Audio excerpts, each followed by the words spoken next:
Bonsoir à tous, bienvenue à la Maison de l'Évangile pour notre étude biblique du 13 mai 2020. Ce soir, pour commencer et avant de laisser la parole à notre pasteur pour cette étude biblique, je vous invite à chanter deux cantiques. Chantons tout d'abord le cantique 36 sur les À toi la gloire, Loué soit Dieu. Et c'est ce que nous voulons faire, nous voulons louer notre Dieu. Il est bon, il est puissant, il est glorieux, c'est notre Dieu et Sauveur en Jésus-Christ. Chantons.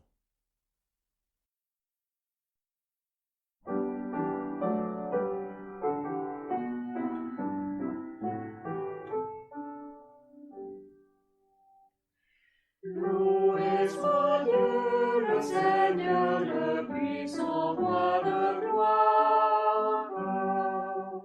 Mon âme, il faut l'acclamer par un chant de victoire.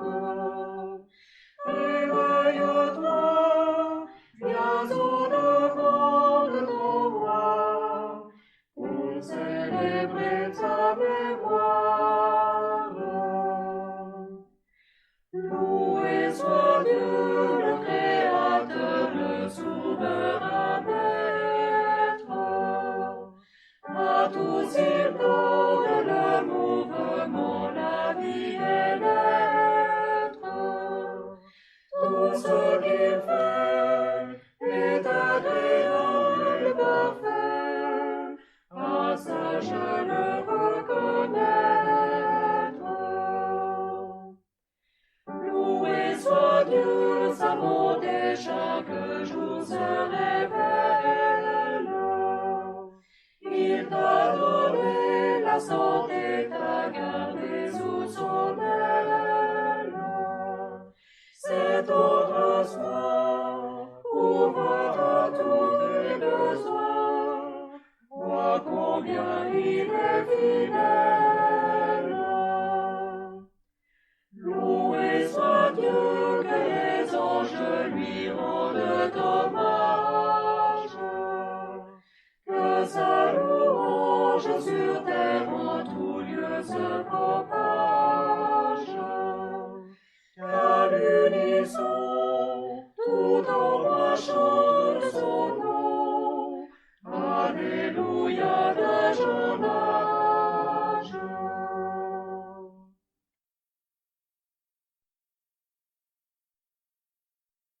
Je vous invite encore à chanter le cantique numéro 6 sur les À toi la gloire. Jésus est mon divin berger et c'est vraiment notre bon berger. Alors je vous invite à chanter de tout votre cœur, à louer notre Seigneur Jésus et à lui rendre gloire. Après le chant de ce cantique, notre pasteur apportera l'étude biblique.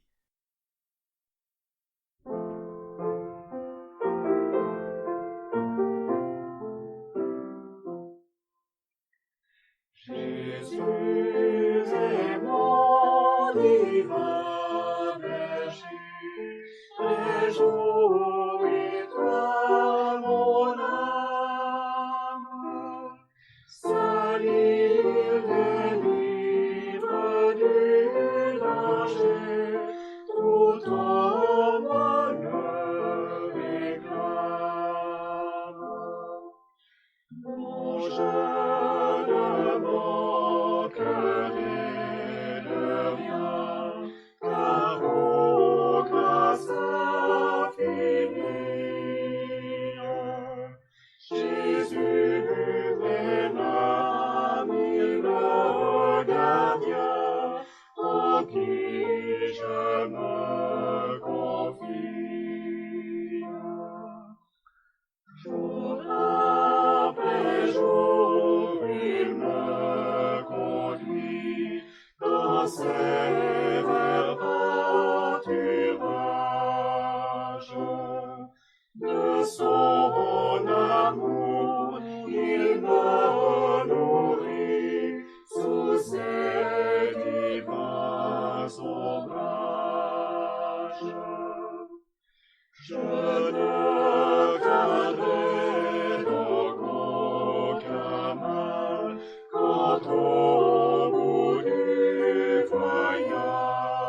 le suivant sur la terre, et tout sera dans son séjour, et gloire, amour, lumière.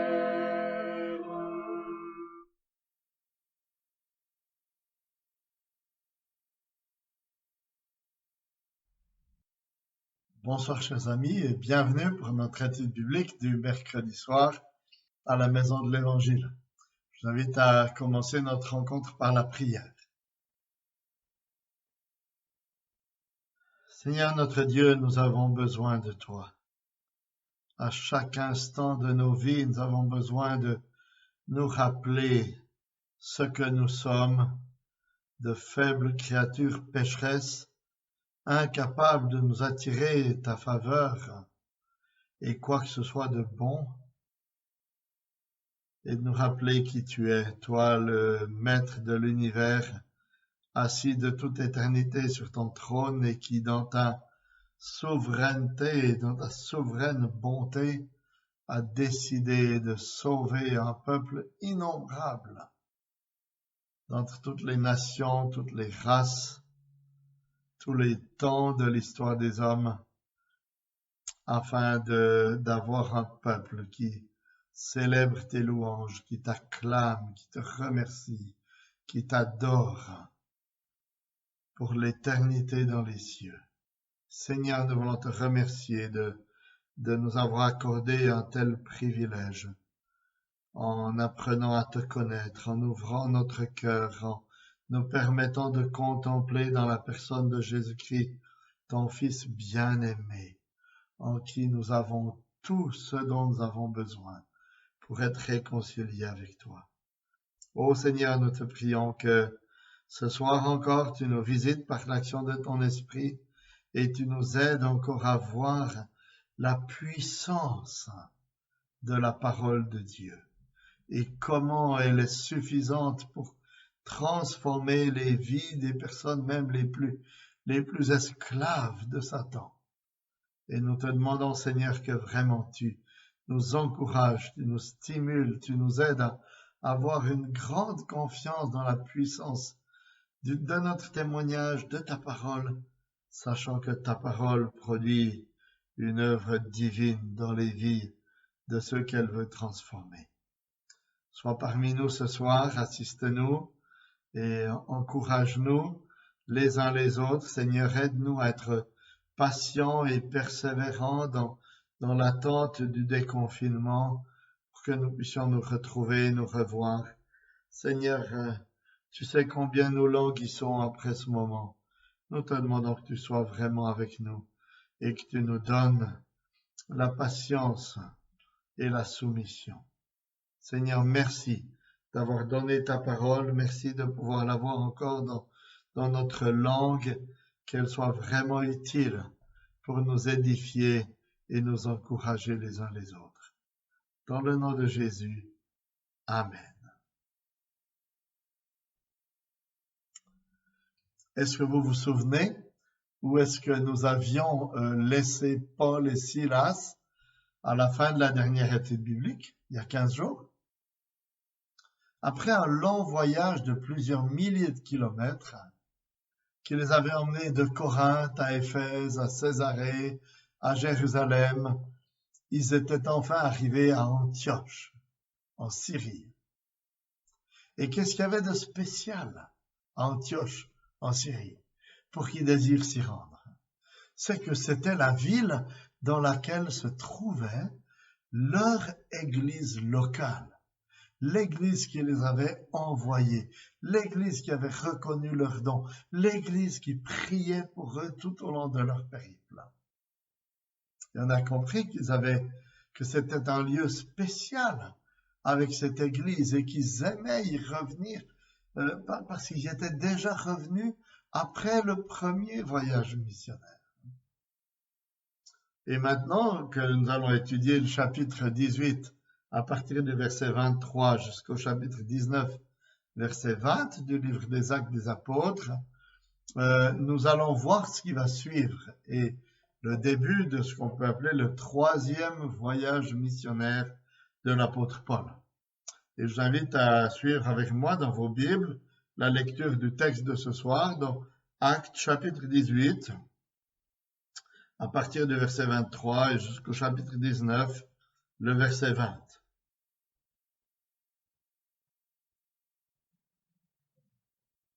Actes 18, 23 à 19, 20. Après y avoir passé quelque temps, il repartit et parcourut successivement le pays de Galatie et la Phrygie, en affermissant tous les disciples. Un juif du nom d'Apollos, originaire d'Alexandrie, homme éloquent et versé dans les Écritures, était arrivé à Éphèse. Il était instruit dans la voie du Seigneur et, fervent d'esprit, il annonçait et enseignait avec exactitude ce qui concernait Jésus, tout en ne connaissant que le baptême de Jean.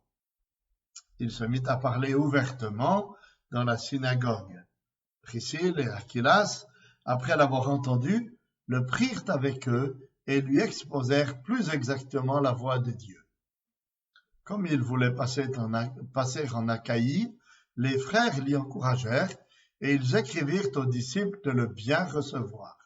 Arrivé là, il se rendit très utile à ceux qui avaient cru par la grâce de Dieu, car il réfutait avec vigueur les Juifs en public et démontrait par les Écritures que Jésus est le Christ. Pendant qu'Apollos était à Corinthe, Paul, après avoir traversé les hauteurs du territoire, se rendit à Éphèse. Il rencontra quelques disciples et leur dit : « Avez-vous reçu l'Esprit Saint quand vous avez cru ?» Ils lui répondirent : « Nous n'avons même pas entendu qu'il y ait un Esprit Saint. » Il dit : « Quel baptême avez-vous donc reçu ?» Ils répondirent : « Le baptême de Jean. » Alors Paul dit : « Jean a baptisé du baptême de repentance. Il disait au peuple de croire en celui qui venait après lui, c'est-à-dire en Jésus. » Sur ces paroles, ils furent baptisés au nom du Seigneur Jésus. Paul leur imposa les mains et le Saint-Esprit vint sur eux. Ils se mirent à parler en langue et à prophétiser. Tous ces hommes étaient au nombre de 12 environ. Paul entra dans la synagogue où il parla ouvertement. Pendant 3 mois, il s'entretenait avec eux et les persuadait en ce qui concerne le royaume de Dieu. Mais comme quelques-uns restaient endurcis et incrédules et décriaient devant la multitude la voix du Seigneur, il se retira d'eux, prit les disciples à part et eut des entretiens chaque jour dans l'école de Tyrannus. Cela dura 2 ans, de sorte que tous ceux qui habitaient l'Asie, Juifs et Grecs, entendirent la parole du Seigneur. Et Dieu faisait des miracles extraordinaires par les mains de Paul, au point qu'on appliquait sur les malades des linges ou des étoffes qui avaient touché son corps, alors les maladies les quittaient et les esprits mauvais sortaient.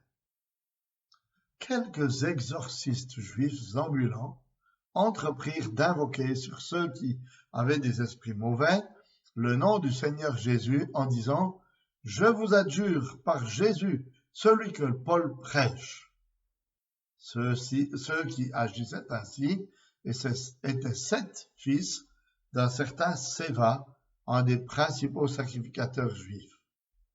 L'esprit mauvais leur répondit : « Je connais Jésus et je sais qui est Paul, mais vous, qui êtes-vous » Et l'homme dans lequel était l'esprit mauvais s'élança sur eux, les maîtrisa les uns et les autres, et avec une telle force qu'ils s'enfuirent de cette maison nus et blessés.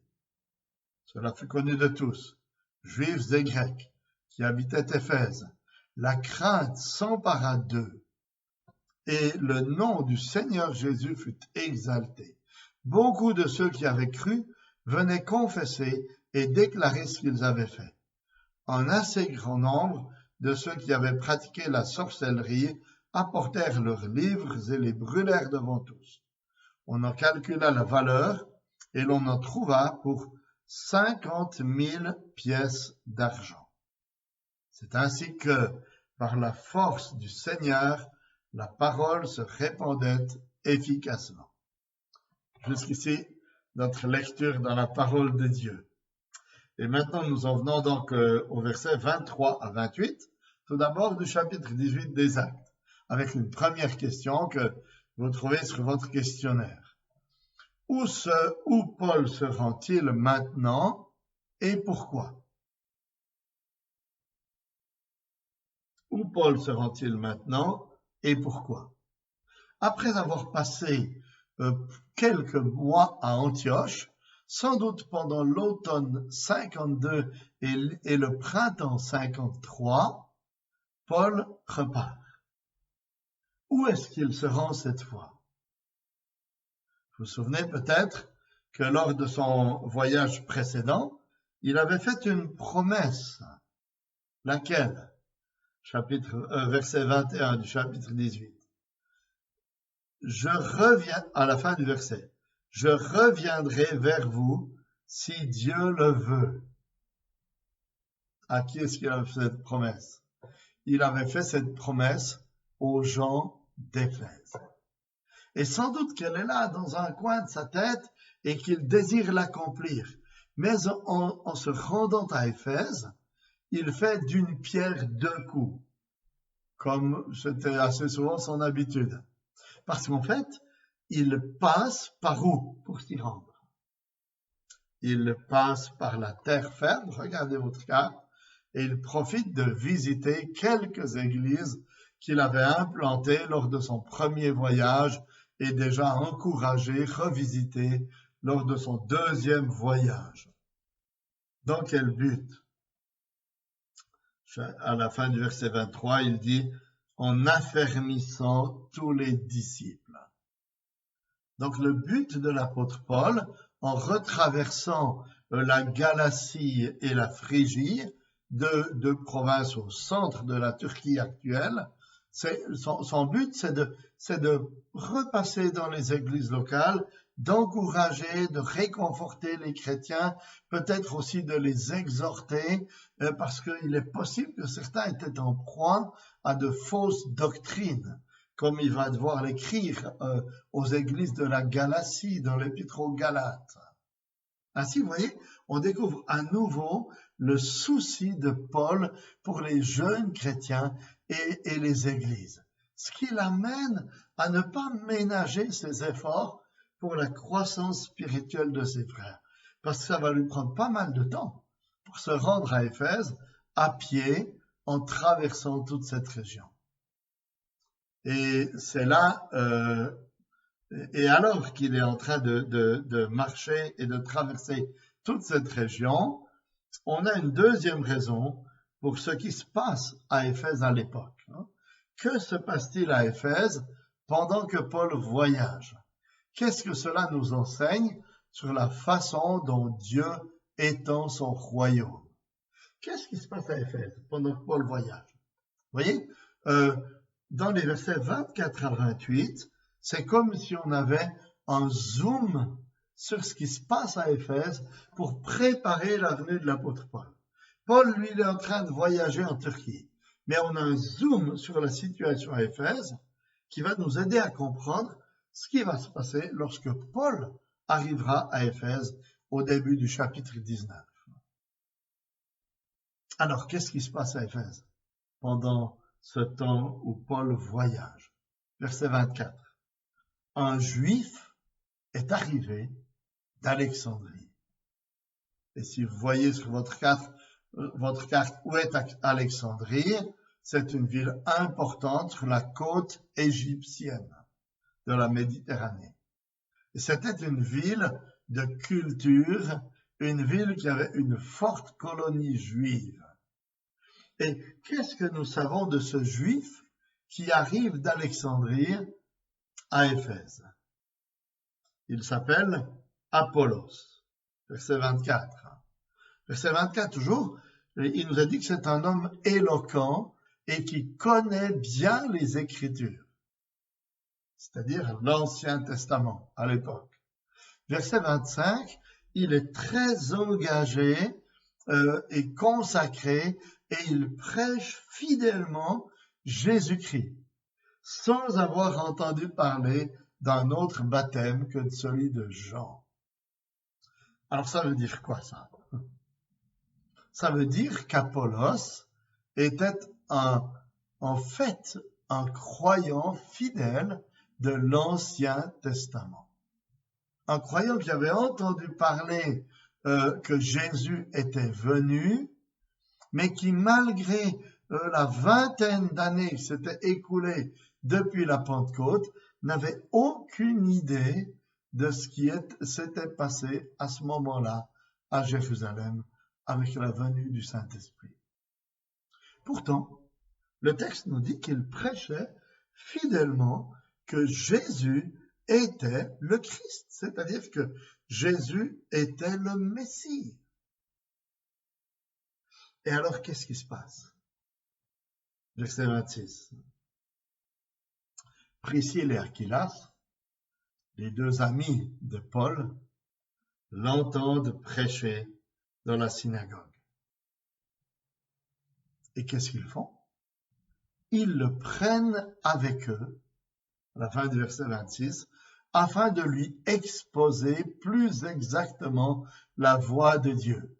C'est-à-dire qu'ils lui font une sorte de mise à jour de ce qui s'est passé, de update. Et qu'est-ce qui se passe alors?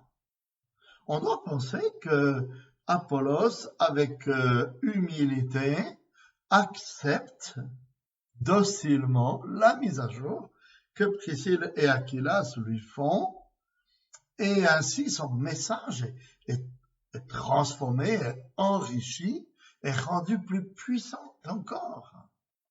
C'est pourquoi, lorsque, au verset 27, il décide de se rendre en Achaïe, et en particulier sans doute dans la ville de Corinthe, les frères sont prêts à le recommander parce qu'ils sont tout à fait convaincus que son message est le message de l'évangile fidèle.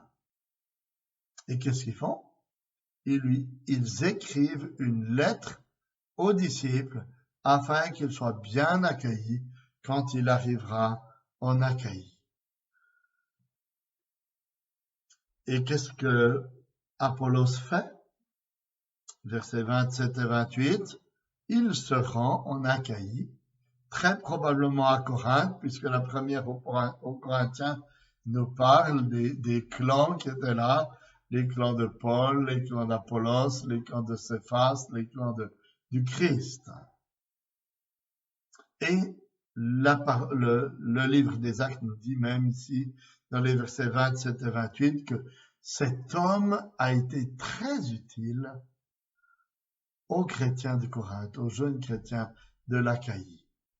Parce que lui qui était juif, lui qui avait un arrière-plan juif, a pu contredire ou argumenter avec les juifs qui étaient venus troubler les chrétiens d'Achaïe, ces jeunes chrétiens. Et il pouvait leur démontrer au moyen de la parole de Dieu que Jésus est le Christ, le Messie. Alors, qu'est-ce que cela nous enseigne sur la façon dont Dieu étend son royaume?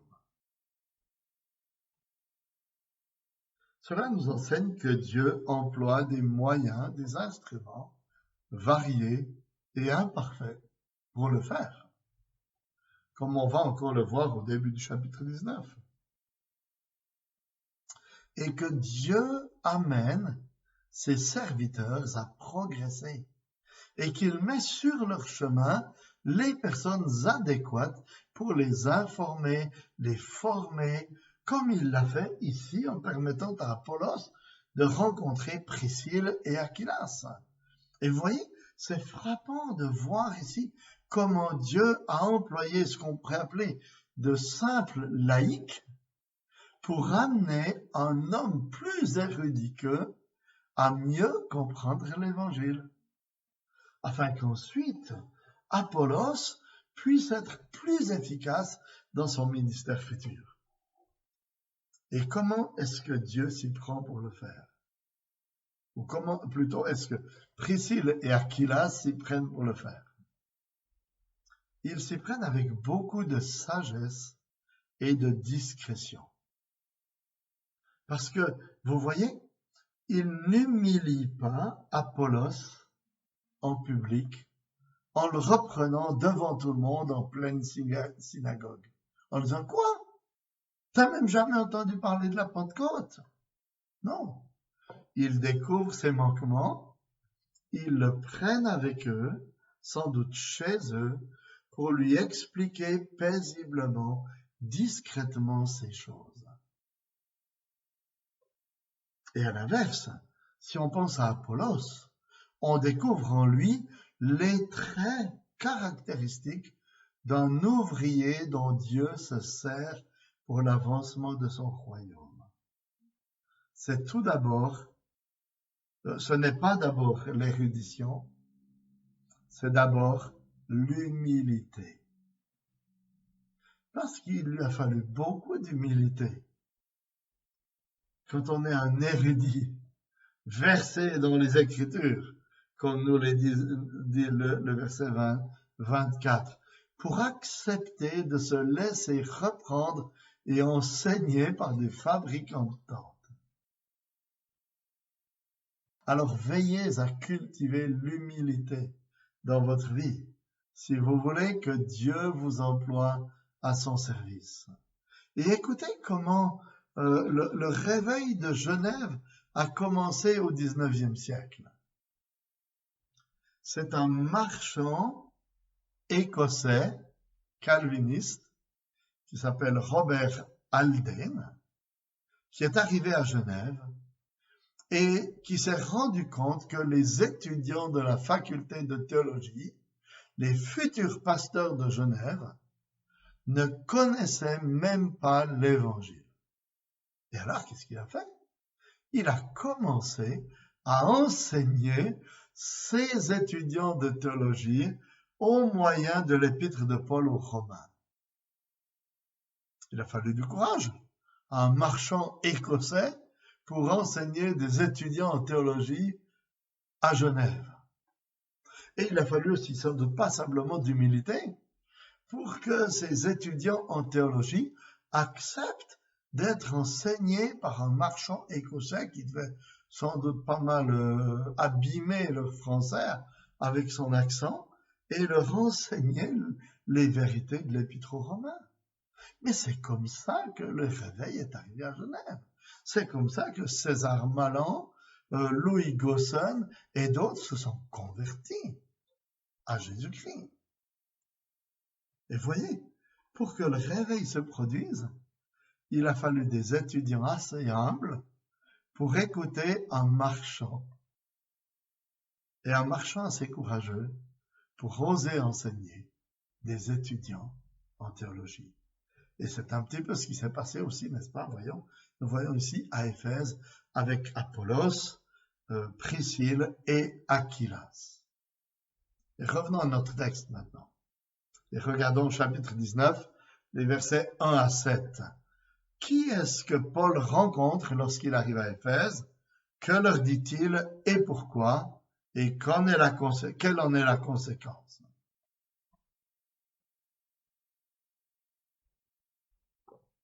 Alors sans doute que lorsque Paul arrive à Éphèse, il a rencontré bien sûr Priscille et Aquilas, qui étaient ses amis. Sans doute qu'il a même rencontré l'église, les quelques croyants qui devaient être là dans l'église d'Éphèse. Mais le texte ne s'étend pas là-dessus.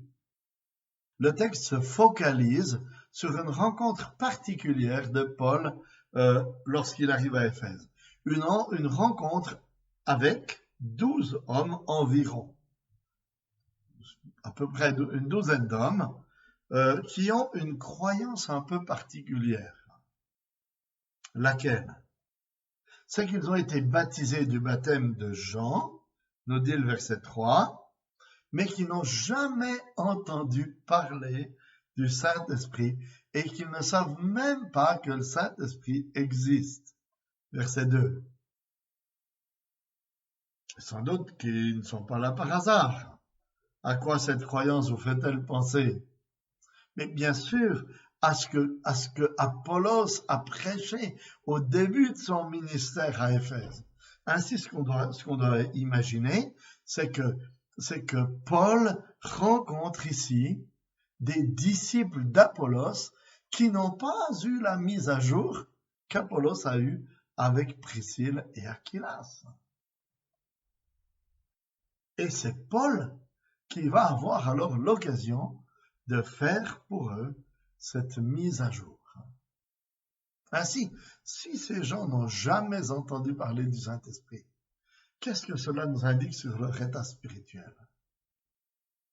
Cela nous indique qu'ils sont sans doute d'authentiques croyants, mais des croyants de l'Ancien Testament. Des croyants qui se sont repentis de leurs péchés, comme l'exigeait le baptême de Jean-Baptiste, mais qui ne connaissent pas la vie nouvelle de l'Esprit, qui vient grâce à l'œuvre de l'Esprit dans le cœur des croyants, telle qu'elle a été révélée à la Pentecôte. C'est pourquoi Paul leur explique l'Évangile. C'est ce qui nous est dit à la fin du verset 4. Il disait au peuple de croire en celui qui venait après lui, c'est-à-dire en Jésus.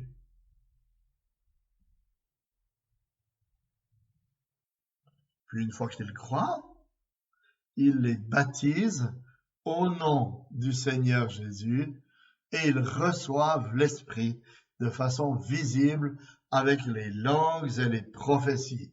Verset 6. Paul leur imposa les mains et le Saint-Esprit vint sur eux. Ils se mirent à parler en langue et à prophétiser.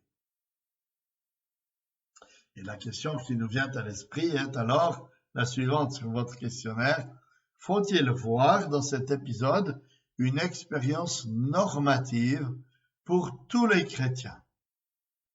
Et pourquoi? Alors pourquoi est-ce que je pose cette question?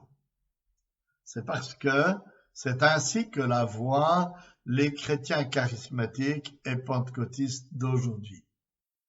Ils pensent en fait que ces 12 personnes étaient d'authentiques croyants et qu'ici ils sont au bénéfice d'une seconde expérience qu'ils reçoivent par l'imposition des mains, une sorte de baptême du Saint-Esprit avec l'attribution de dons miraculeux et en particulier du parler en langue et de la prophétie. Alors comment est-ce qu'on répond à cela? Tout d'abord, en nous rappelant ce qu'on vient de voir.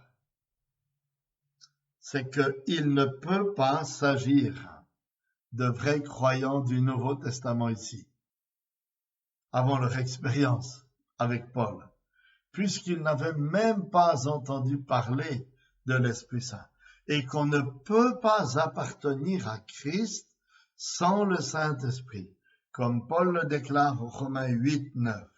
Si quelqu'un n'a pas l'Esprit de Christ, il ne lui appartient pas.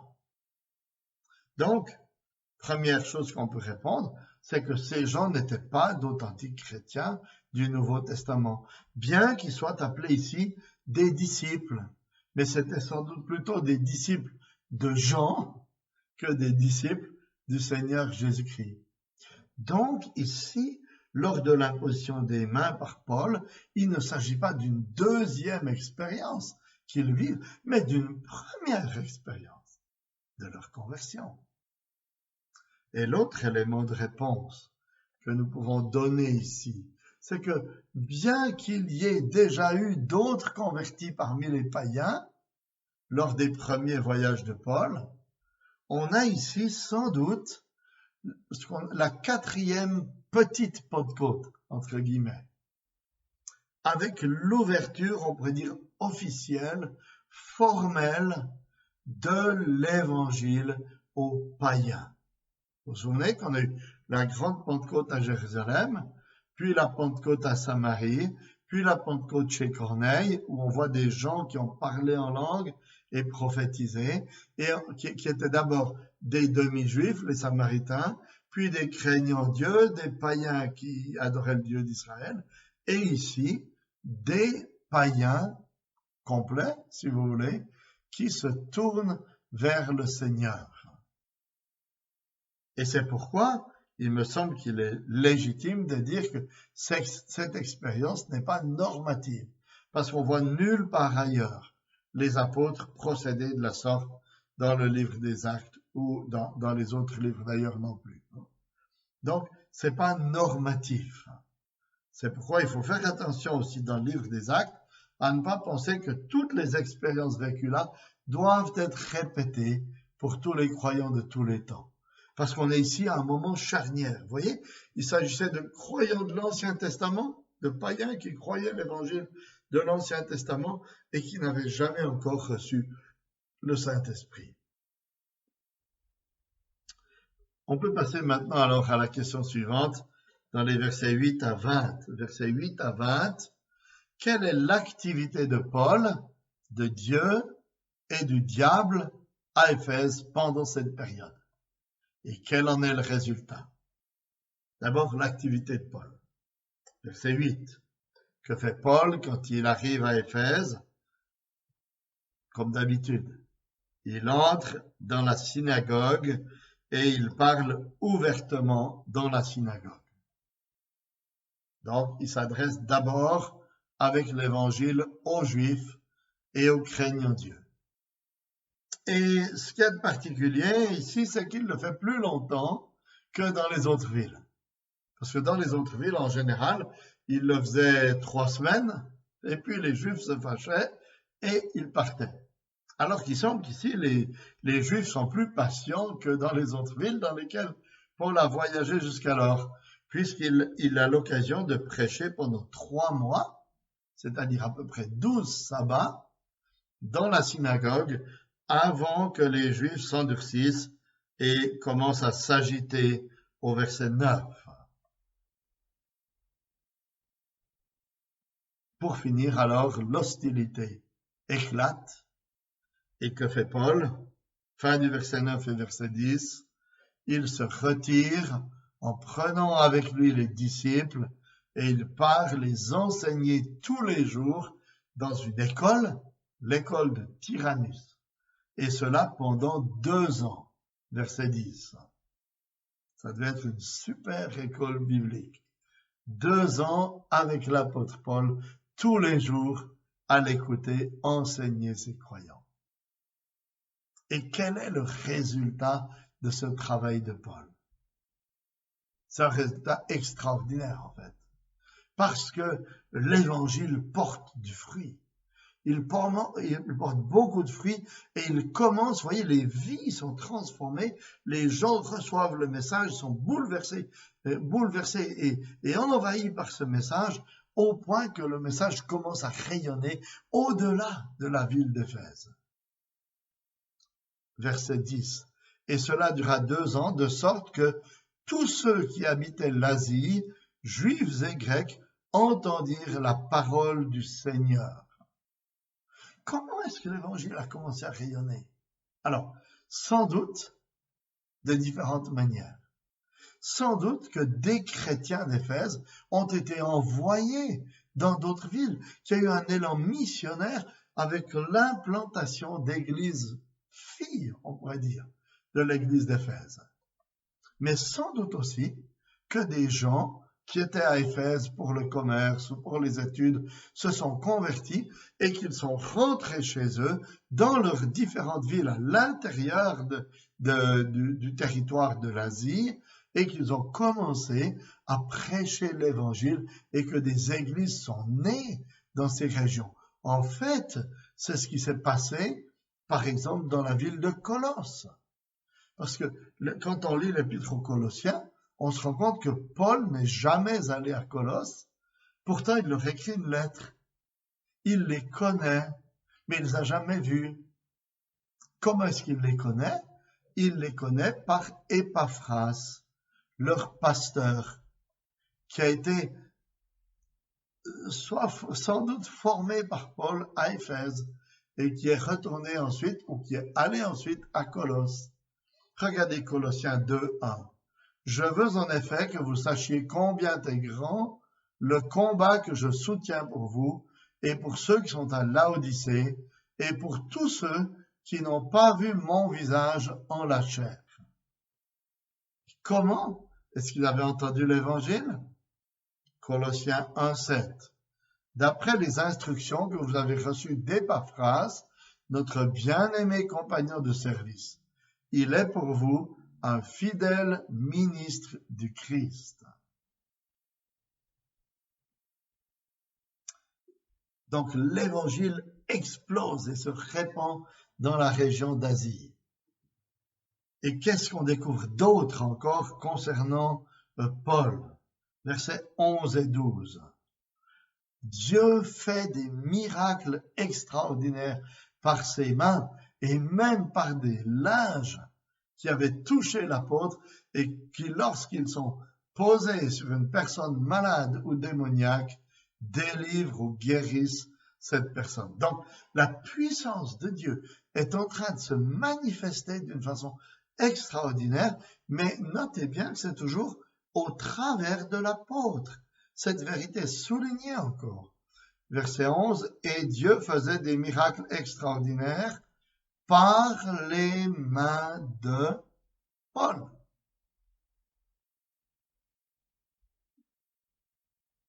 Donc, la puissance de Dieu se manifeste au travers de son apôtre.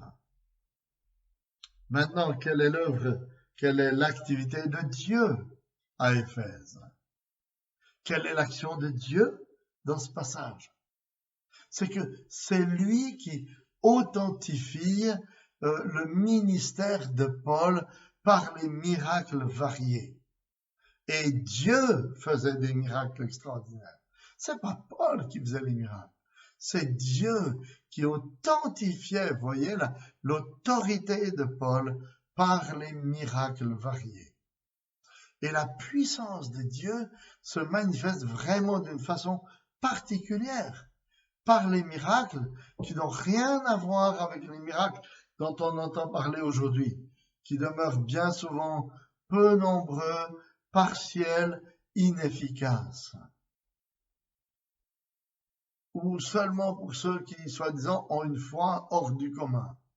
Ici, la puissance de Dieu se manifeste de façon extraordinaire sur l'ensemble des personnes malades.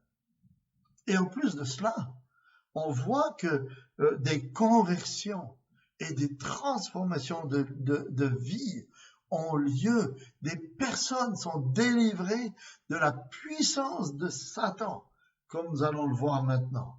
Parce que la troisième personne qui est à l'œuvre, il y a Paul, il y a Dieu, mais il y a aussi le diable dans cette ville d'Éphèse.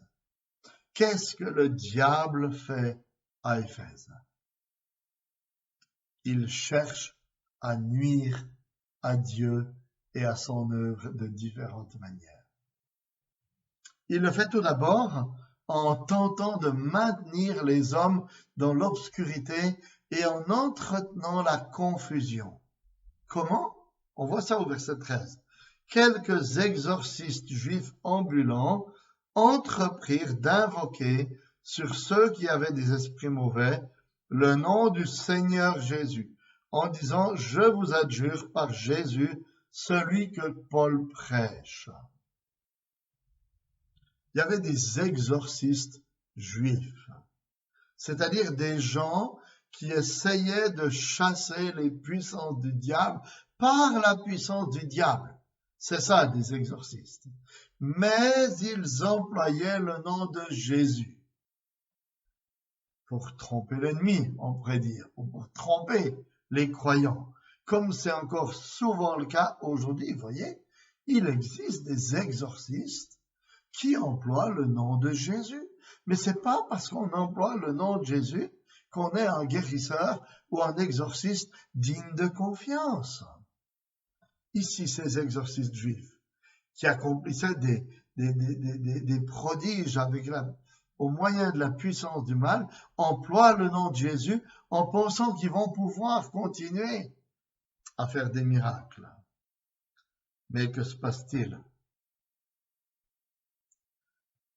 Le démoniaque, duquel ils essayent de chasser le démon, leur répond, verset 15, l'esprit mauvais leur répondit, je connais Jésus et je sais qui est Paul, mais vous, qui êtes-vous? Et l'homme dans lequel était l'esprit mauvais s'élança sur eux, les maîtrisa les uns et les autres avec une telle force qu'ils s'enfuirent de cette maison nus et blessés. Voyez ça? L'esprit mauvais s'attaque à ces exorcistes juifs qui agissaient eux aussi, en fait, par la puissance de Satan, et il les neutralise, il les anéantit. C'est la puissance de 1 contre 7. Et à lui tout seul, il parvient à anéantir et à renvoyer blessés et nus ces 7 exorcistes juifs. Voyez ici, c'est une démonstration de la division du royaume du diable. Le diable s'attaque à son propre royaume, en fait.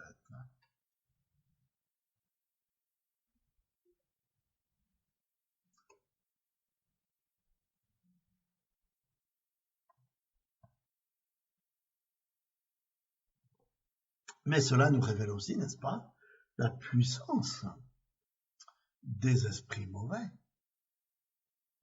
Parce qu'ils ont une puissance extraordinaire, une puissance énorme. Et quel est le résultat de cette manifestation extraordinaire? Verset 17.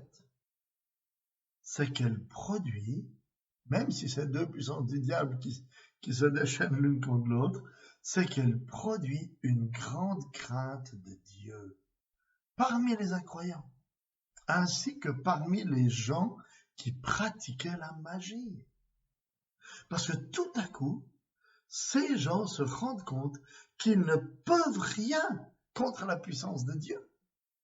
Et alors que se passe-t-il? Versets 18 et 19.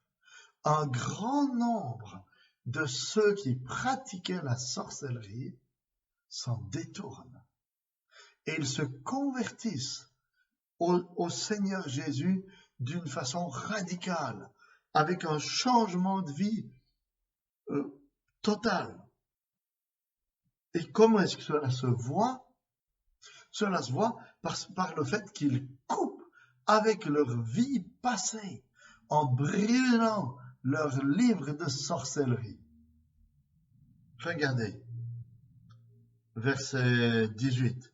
Beaucoup de ceux qui avaient cru venaient confesser et déclarer ce qu'ils avaient fait.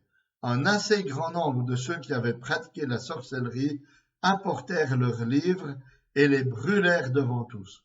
On en calcula la valeur et l'on en trouva pour 50 000 pièces d'argent. Comment est-ce qu'on voit que ces gens vivent une vraie conversion? C'est parce qu'ils se détournent de leur pratique passée, de leur pratique de sorcellerie passée. Et cela se manifeste par le fait qu'ils brûlent leurs livres. Alors, pour nous qui vivons au XXIe siècle, qui avons des livres de poche à 2 €, une Bible au prix d'un café, ça nous paraît pas grand-chose. On a de la peine à comprendre ça. Mais n'oubliez pas que les livres à l'époque étaient des choses qui coûtaient extrêmement cher. Ils étaient fabriqués soit sur du parchemin, soit sur du papyrus. Ils étaient écrits à la main et c'était chaque fois des exemplaires uniques. Et la valeur de ces livres nous est décrite par la somme d'argent qu'ils représentaient. Dans le verset 19, il est dit 50 000 pièces d'argent. Et sans doute que quand on parle de pièces d'argent en général, qu'on parle de la pièce qui était la valeur du salaire quotidien d'un ouvrier. Donc, pour vous représenter ce que ça veut dire comme somme d'argent, ça veut dire 50 000 journées de travail. Ça veut dire 200 ans du travail d'un ouvrier. En prix d'aujourd'hui, ça représente entre 5 et 10 millions d'euros. Ça, c'est ce qui a été brûlé. Ce qui démontre, vous voyez, combien ces gens ont été transformés. Peut-être qu'ils avaient, ces livres, c'était tout leur trésor, c'était tout leur savoir, c'était toute leur richesse. Ils les brûlent parce qu'ils ont trouvé le Seigneur Jésus-Christ. Ils ont trouvé la perle de grand prix. Et pour terminer, quelle leçon pouvons-nous tirer pour nous de ces versets 8 à 20?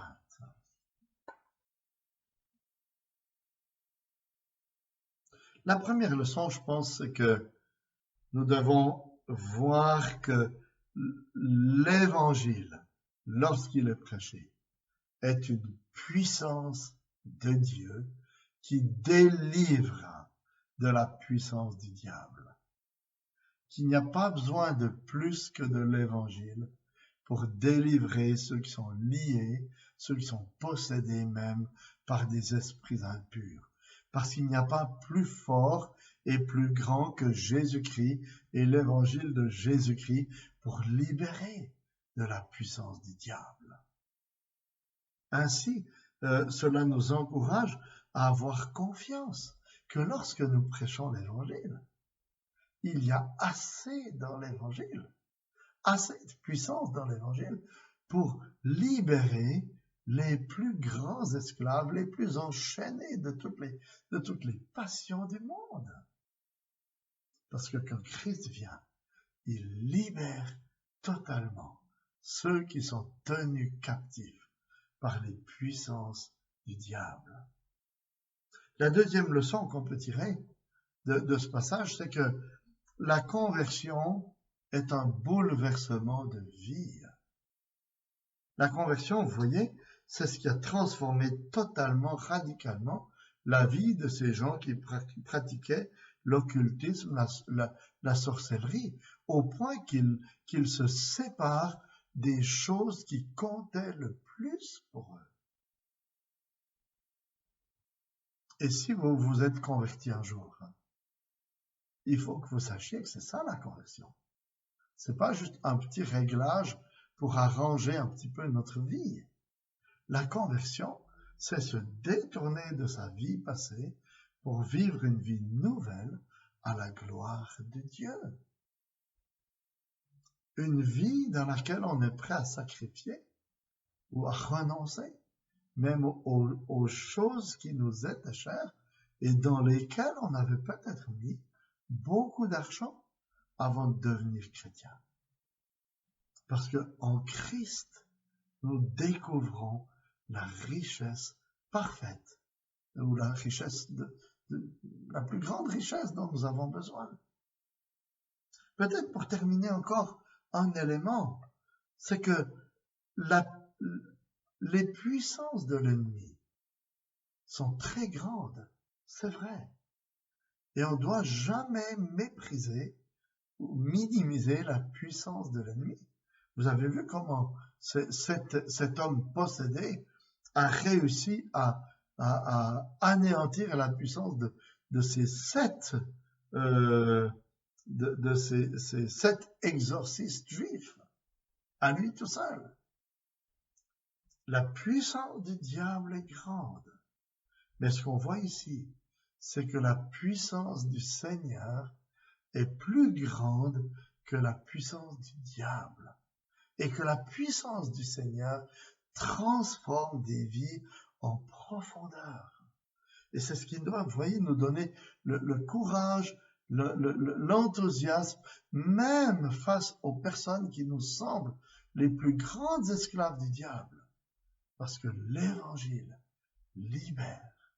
Alors que le Seigneur nous encourage encore, suite à cette étude biblique, à prêcher de l'Évangile, à témoigner de l'Évangile avec cette assurance qu'il ne faut pas plus que l'Évangile pour que les pécheurs soient totalement libérés, totalement transformés dans leur vie intérieure.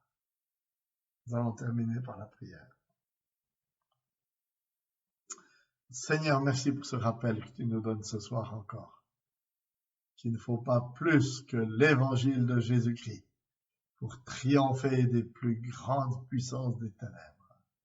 Et que lorsque tu transformes une vie, Seigneur, tu la transformes radicalement, profondément, et tu donnes de nouveaux désirs, de nouvelles attentes, de nouvelles passions pour toi. Et Seigneur, nous croyons que si tu l'as fait dans cette ville d'Éphèse, tu peux le faire encore aujourd'hui. Et nous te demandons, Seigneur, que tu continues par ta grâce à transformer des vies, à libérer de nombreuses personnes de la puissance de Satan, et que tu continues à leur donner, Seigneur, une vie qui soit radicalement nouvelle, une vie nouvelle sous ton regard. Seigneur, nous te demandons que tu nous donnes, à nous qui sommes déjà chrétiens, une grande confiance dans la puissance de l'Évangile. Aide-nous à employer l'Évangile dans nos contacts, dans nos partages, dans notre témoignage, Seigneur, en nous souvenant que l'Évangile est la puissance de Dieu pour le salut de quiconque croit. Seigneur, nous te demandons que tu nous donnes aussi à chacun d'entre nous beaucoup d'humilité, comme nous l'avons vu avec Apollos, beaucoup d'humilité pour être à ton service. Et nous te prions que tu mettes encore sur notre chemin des personnes pour nous former, pour nous aider à mieux comprendre l'Évangile, et que tu nous aides avec ce que nous avons compris, à déjà témoigner autour de nous de ce que nous avons compris de toi. Seigneur, nous nous attendons à toi. Viens nous visiter, nous accompagner. Accorde-nous encore une bonne fin de semaine, Seigneur, et que tu continues à nous protéger, à nous garder dans ta dépendance. Seigneur, nous te prions aussi tout particulièrement pour nos frères et sœurs qui vivent ces situations de confinement d'une manière tellement plus douloureuse que nous, ceux qui n'ont pas de quoi conserver les aliments, ceux qui n'ont pas de quoi faire des réserves, ceux qui n'ont peut-être même pas le temps d'aller acheter de quoi se nourrir dans les magasins. Seigneur, sois vraiment avec eux, prends soin d'eux, mets sur leur chemin des personnes qui puissent les aider et rappelle-leur les promesses de ta fidélité envers elles. Nous te demandons, Seigneur, toutes ces choses dans le nom de Jésus-Christ. Amen. Voilà, bonne fin de soirée à chacun et à dimanche. Que le Seigneur vous bénisse.